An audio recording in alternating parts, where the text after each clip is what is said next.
Hello and welcome to everyone. आज के इस वीडियो में हम लोग एंशियंट हिस्ट्री को आगे ले जाते हुए महाजनपद के टॉपिक को आज हम लोग डील करेंगे। जैसा कि हम तुम लोग देख रहे हो कि अभी हम लोग एंशियंट हिस्ट्री कंप्लीट कर रहे हैं और एंशियंट हिस्ट्री में हम लोग पीछे के टॉपिक को कंप्लीट करते हुए आज का टॉपिक हमारा महाजनपद टॉपिक है। आज हम लोग महाजनपद के टॉपिक को डिस्कस करेंगे।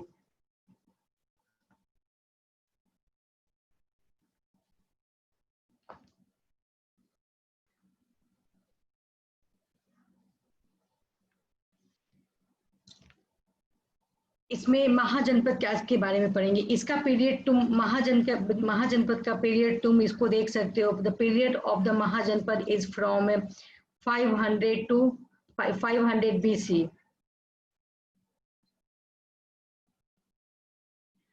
500 BCE टू 325 BC तुम BCE तक कर सकते हो।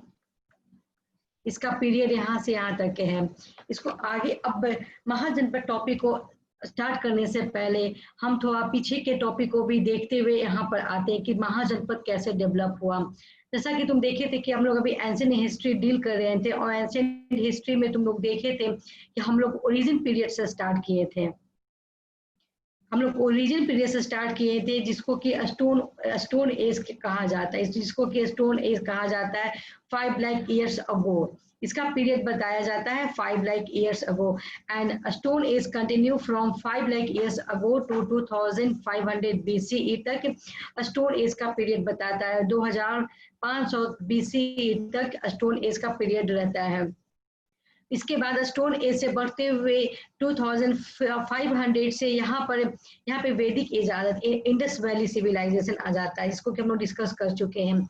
इंडस वैली सिविलाइजेशन 2500 BCE से लेकर ये चलता है 1500 तक चलता है ये।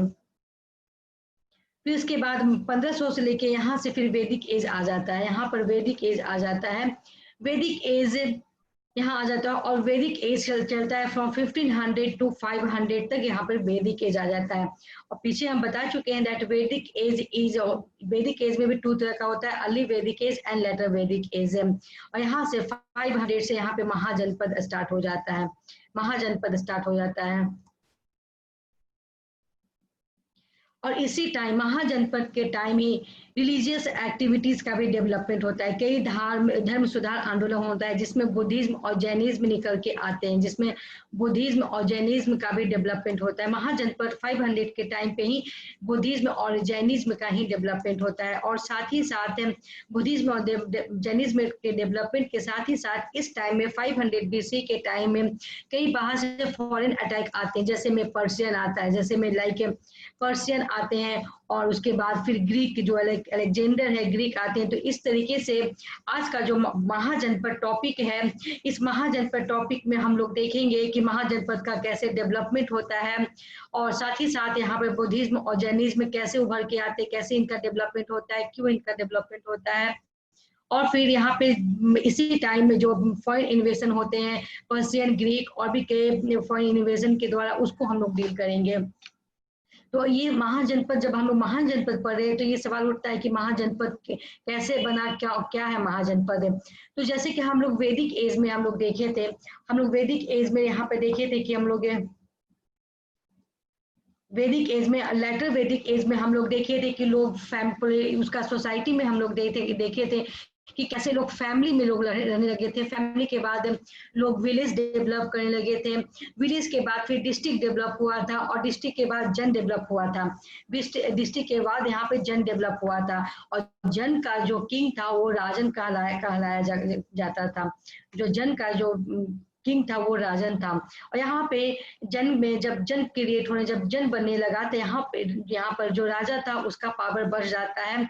और फिर पावर बढ़ने के बाद फिर ये कई जन को इकट्ठा करने के बाद महाजनपद का डेवलपमेंट होता है।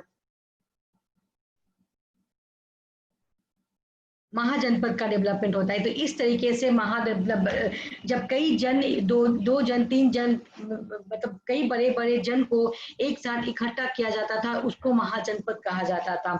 तो around 500 BCE 16 Mahajanapada were developed. 16 Mahajanapada develop उभर कर आते हैं।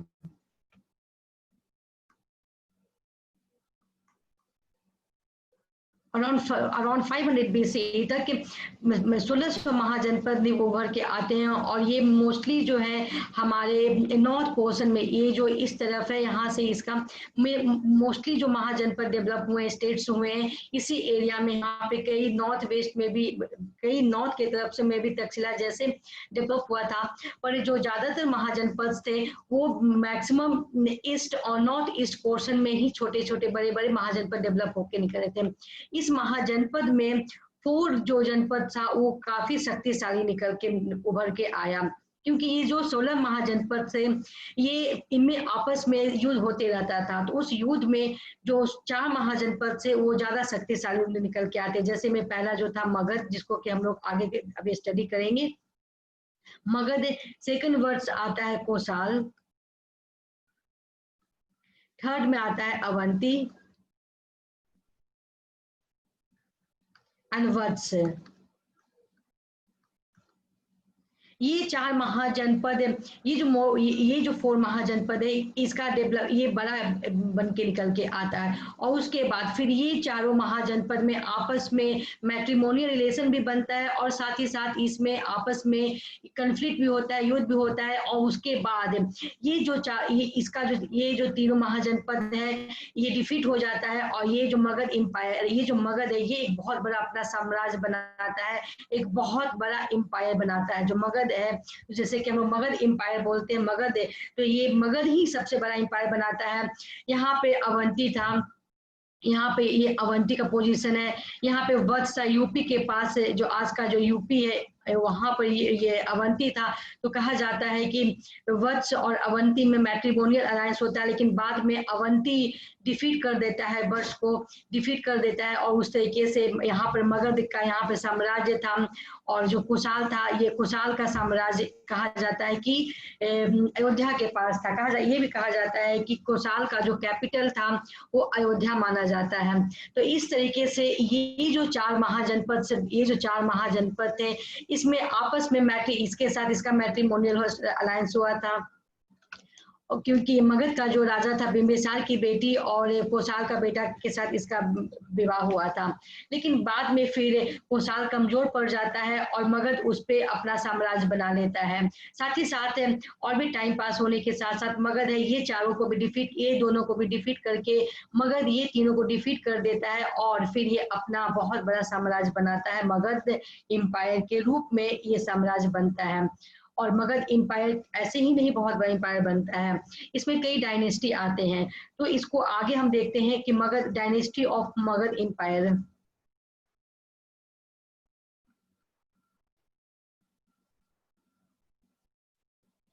मगध में कई डायनेस्टी निकल उभर के आते हैं। मगध काफी बड़ा एम्पायर अपना बनाया जाता है। कहा जाता है कि मगध का जो एम्पायर था ये वेस्ट से लेके ईस्ट तक, ये इसका नॉर्थ है, ईस्ट है, सभी पोर्शन में ये अपना एम्पायर बनाता है। तो ये ऐसे ही थोड़ी ना बनाएगा, इसमें कई बड़े बड़े डायनेस्टी निकल के आते हैं। तो सबसे पहला जो डायनेस्टी आता है, the first dynasty of Magadha empire was Haryanka dynasty. Haryanka dynasty पहले सबसे पहले आता है। इसमें कई जो कि फाउंडर है मगध एम्पायर का, हरियक डायनेस्टी आता है। हरियक डायनेस्टी जो है इसमें कई बड़े बड़े राजा आते हैं, और this Haryanka dynasty is the founder of Magadha empire है। इसके कई बड़े बड़े राजा, the first king of Haryanka dynasty was Bimbisara.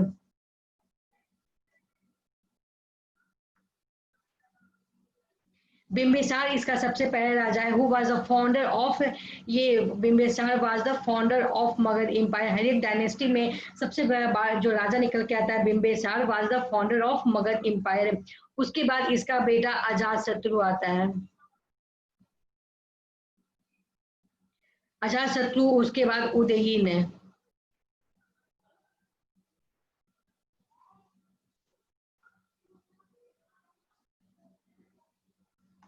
Udayan आता है। तो इस तरीके से हर्यक डायनेस्टी में एक एक करके बहुत बड़े राजा आते हैं और मगध साम्राज्य को बहुत ही बड़ा बनाता है। सबसे पहले बिंबिसार आता है। Bimbisara who was the founder of Magadha empire. इसके बाद अजात शत्रु आता है। अजात शत्रु को इसलिए लोग बहुत ज्यादा फेमस लोग जानते हैं क्योंकि अजात शत्रु के टाइम पे ही फर्स्ट काउंसिल ऑफ बुद्धा बना था। फर्स्ट काउंसिल ऑफ बुद्धिस्ट हुआ था। Bimbisara was the founder of Magadha empire. और सेकंड में जो अजात शत्रु जो कि बिम्बिसार का बेटा था, ये सेकंड रूलर बनता है। ये भी कई मगध एम्पायर को कई बड़ा साम्राज्य बना के जाता है। और इसका इंपॉर्टेंस, अजात शत्रु का इंपॉर्टेंस ज्यादा इसलिए क्योंकि जब बुद्ध भगवान की जब मृत्यु होती है तो मृत्यु होने के बाद जो पहला जो काउंसिल हुआ था, बुद्ध 4 काउंसिल हुआ था, जिसमें सबसे पहला जो काउंसिल हुआ था वो अजात शत्रु के दौरान ही अजात शत्रु ही राजगीर में करवाए थे। और ये कहा जाता है कि ये जो बिम्बिसार था, बिम्बिसार का जो कैपिटल, ये जो मगध का जो कैपिटल था उस टाइम राजगीर का, इसका कैपिटल राजगीर था।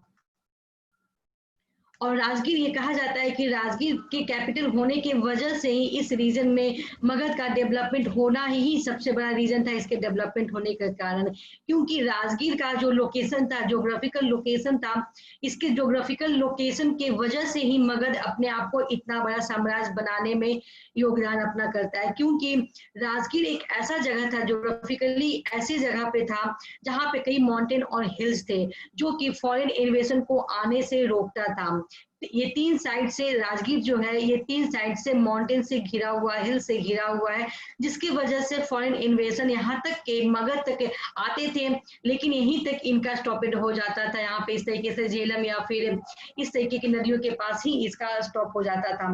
पर मगध यहाँ इतना इंटर नहीं कर पाता था। साथ ही साथ राजगीर 3 नदियों से घिरा होने की वजह से वो लोग को यहाँ पे नहीं आ पाते थे। तो एक राजगीर जो जगह था, कैपिटल था, ये एक बहुत बड़ा इंपॉर्टेंट रोल प्ले करता है मगध एम्पायर साम्राज्य को बहुत बड़ा विस्तार करने में, बनाने में। अजात शत्रु के बाद उसका बेटा उदयन आता है।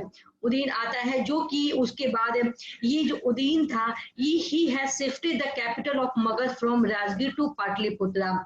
इसके टाइम पे ये जब आता है तो ये अपने कैपिटल मगध एम्पायर को, कैपिटल को राजगीर से लेके ये राजगीर से पाटलिपुत्रा, पाटलिपुत्रा जिसको आज हम लोग पटना के नाम से जानते हैं, ये यहाँ शिफ्ट कर देता है। उदयन के टाइम पे ही जो कैपिटल है वो पटना शिफ्ट हो जाता है। तो इस तरीके से हर्यक डायनेस्टी में 3 राजा आए और इसके बाद इस राज्य को बहुत बड़ा ही विस्तार करते हैं, डेवलप करते हैं। इसके बाद फिर जब हर्यक डायनेस्टी का डिक्लाइन हो जाता है तो उसके बाद सेकंड जो डायनेस्टी आता है, second dynasty was the Shishunaga dynasty.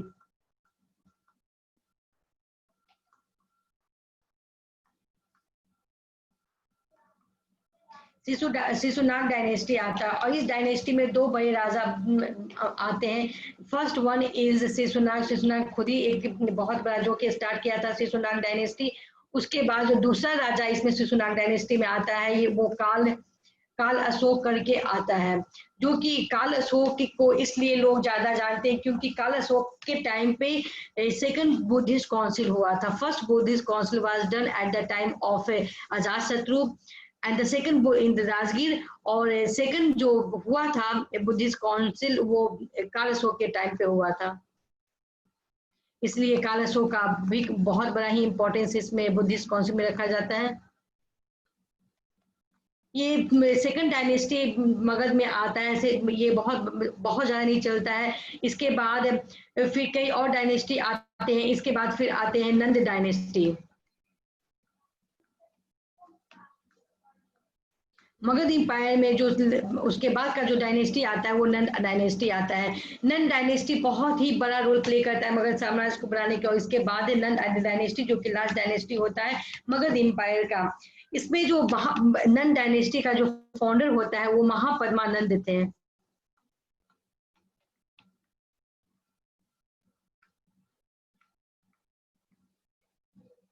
Mahapadmanand was the founder of Nand dynasty. Mahapadmananda he fonder थे इस डायनेस्टी का। और एक नंद डायनेस्टी में महापद्मानंद के बाद 8 9 10 राजा, कई बड़े बड़े राजा निकल के आते हैं। और ये नंद जो डायनेस्टी था ये बहुत बड़ा डायनेस्टी था। इसका जो आर्मी था वो बहुत स्ट्रॉन्ग अपना आर्मी को बना के रखे हुए था। इसका नेवी फोर्स भी था, वो भी अच्छा था, लेकिन आर्मी फोर्स इसका काफी अच्छा था। और नंद डायनेस्टी था वो अपने एम्पायर डायनेस्टी को बहुत स्ट्रॉन्ग बनाता है। इसका ये जो महापद्मानंद था ये अपने एम्पायर को बहुत ही बड़ा इसका साम्राज्य बनाता है।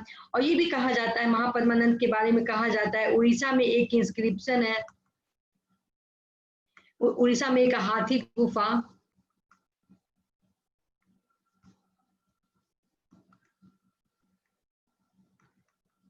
उड़ीसा में हाथी गुफा नाम करके एक स्थान है। यहाँ पे इंस्क्रिप्शन है जो कि बताता है कि महापद्मानंद कभी कलिंगा पे अटैक किया था। कलिंग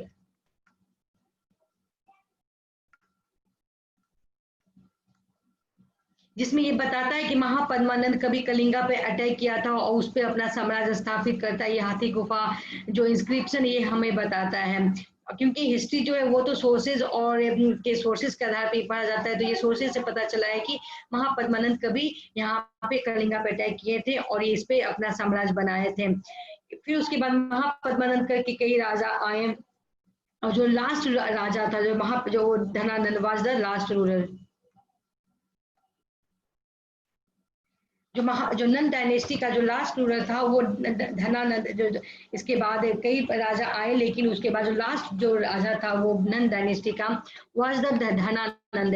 धनानंद लास्ट राजा था। और इस टाइम तक कहा जाता है कि नंद डायनेस्टी में टैक्सेस जो था वो काफी कई ज्यादा था। यहाँ के लोगों के ऊपर कई हाई टैक्सेस इम्पोज किए हुए थे, जिससे धनानंद के धना डायनेस्टी के जो लोग थे वो इससे बहुत दुखी थे। और इसी के टाइम में, धनानंद के टाइम में ही कौटिल्य एक ब्राह्मण है, कौटिल्य के नाम एक ब्राह्मण आते हैं, वो धनानंद के एम्पायर में उनके राजमहल में जाते, उनके राज्य में जाते हैं। और इसके बाद ये कहा जाता है कि कौटिल्य जो थे वो धनानंद को बताने गए थे कि आप जिस तरीके से राज्य को चला रहे हैं ये राज्य एक दिन गिर जाएगा, टूट जाएगा। पर ये जो कौटिल्य थे इनको उनके धना अपने राज्य में इनको इंसल्ट कर देते हैं, इनको बेइज्जत कर देते हैं। जिसके बाद कौटिल्य जो थे वो उसी टाइम प्रण लेते हैं कि मैं इस धनानंद को इसके सत्ता से गिरा के, इसके डायनेस्टी को, इसके एम्पायर को गिरा के मैं यहाँ पे एक मौर्य एम्पायर, एक अलग दूसरा साम्राज्य लेकर आऊंगा। और कौटिल्य ही थे उसके बाद जो कि मौर्य एम्पायर का नींव रखते हैं। और उसके बाद फिर मगध एम्पायर के बाद मौर्य एम्पायर यहाँ से डेवलप होता है। इस तरीके से इसका कहानी चलता है। इसके बाद फिर हम लोग देखते हैं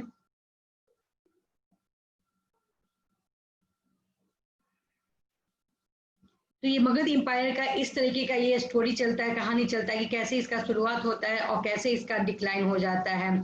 जैसा कि अभी हम लोग देखें कि इसी टाइम फॉरेन इन्वेजन भी आता है। तो फॉरेन इन्वेजन में देखते हैं कि पहले कौन कौन आता है।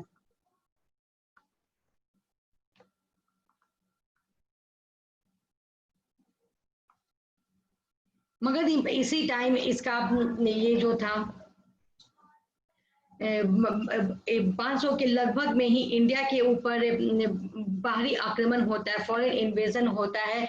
तो इसमें जो सबसे पहले जो फॉरेन इन्वेजन इंडिया के ऊपर होता है वो पर्शियन लोग के द्वारा होता है। पर्शियन में एक साइरस करके इंसान है जो सबसे पहले ये अटैक करते हैं इंडियन में। अराउंड 550 के लगभग बीसी के टाइम में पर्शियन लोग अटैक करते हैं। लेकिन जो ये पर्शियन लोग हैं इसको हरा के फिर ग्रीक लोग आते हैं। ग्रीक फिर इंडिया पे अटैक करता है। ग्रीक आते हैं, ग्रीक में अलेक्जेंडर नाम करके, अलेक्जेंडर जिसको कि सिकंदर भी बोला जाता है, अलेक्जेंडर इंडिया पे अटैक करता है। अराउंड 330 बीसी के अराउंड ये इंडिया पे अटैक करता है, इंडिया के तरफ आक्रमण करने के लिए आता है। ये अलेक्जेंडर था वो क्यों इंडिया की तरफ आना चाहता था, क्यों इंडिया पे अटैक करना चाहता था? तो ये जो सिकंदर, जिसको किसी ये अपना नाम सिकंदर रखा था, ये अपने आप को सिकंदर बोलता था और ये बोलता था कि he want to conquer the whole world. ये कहा जाता था कि सिकंदर जो था वो अपना नाम सिकंदर रखा था और ये चाहता था कि पूरे दुनिया पे अपना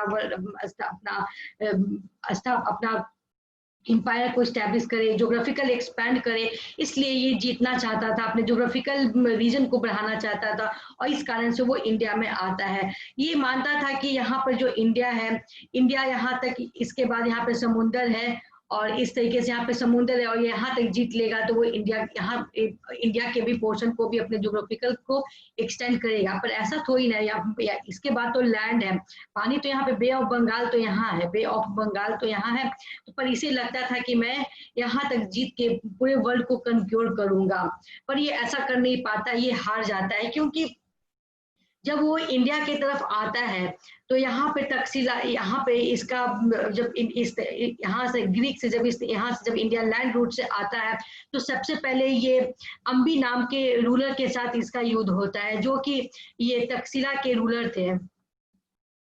जब ये इंडिया की तरफ बढ़ता है 300 के आसपास में, तो सबसे पहले ये यहाँ पे नॉर्थ के तरफ अम्बी नाम के रूलर से इसका युद्ध होता है। उसके बाद ये यहाँ पर तो अम्बी को हरा देता है अलेक्जेंडर, अम्बी को हरा कर फिर आगे झेलम नदी के तरफ बढ़ता है यहाँ पे।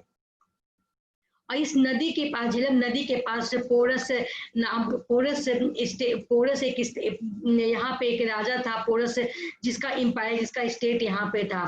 तो उसके बाद अलेक्जेंडर का जो कॉन्फ्लिक्ट था वो पोरस के साथ होता है और ये कहा जाता है कि पोरस जो थे बहुत ही दृढ़ता से, बहुत ही दृढ़ता के साथ अलेक्जेंडर के साथ युद्ध करते हैं। इसके साथ इसका युद्ध होता है पोरस और अलेक्जेंडर के साथ।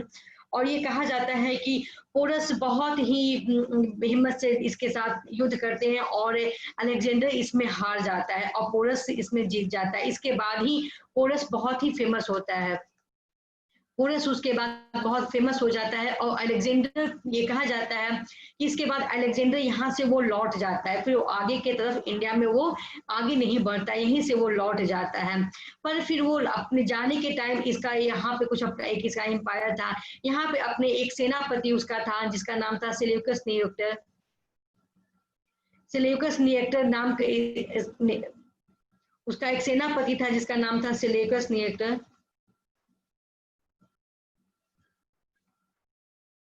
सेल्यूकस निएक्टर को वो यहाँ पर छोड़ के अपना यहाँ पे, जहाँ पे अपना थोड़ा जीता था, एम्पायर बनाया था, तो यहाँ पे सेल्यूकस निएक्टर को वो छोड़ के जाता अपने सेनापति को कि तुम यहाँ पे देखो, देख रेख करो। और उसके बाद जो अलेक्जेंडर था वो वापस चला जाता है।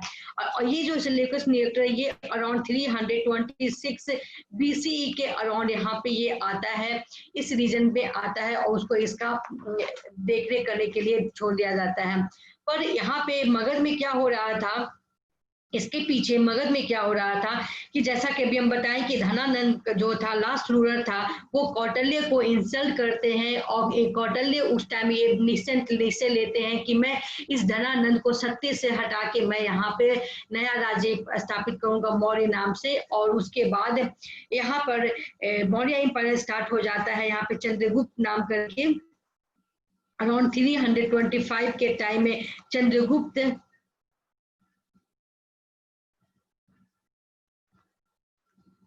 चंद्रगुप्त करके एक राजा आते हैं जो कि कौटिल्य के द्वारा ही बनाया हुआ एम्पायर था, मौर्य एम्पायर।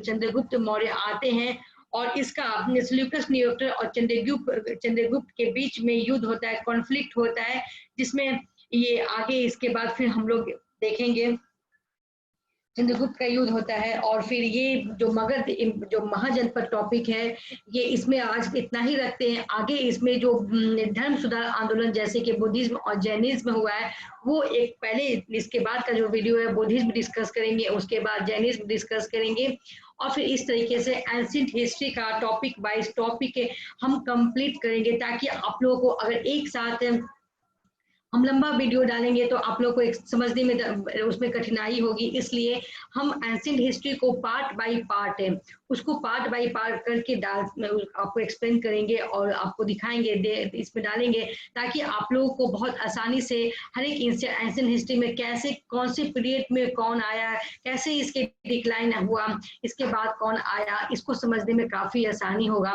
तो आज की इस वीडियो में हम यहीं पे स्टॉप करते हैं, महाजनपद में ही, और नेक्स्ट वीडियो में हम धर्म सुधार आंदोलन को आगे कंटिन्यू, बुद्ध ये महाजनपद का ही टॉपिक जो धर्म सुधार आंदोलन है उसको हम डिस्कस करेंगे। Okay, thank you.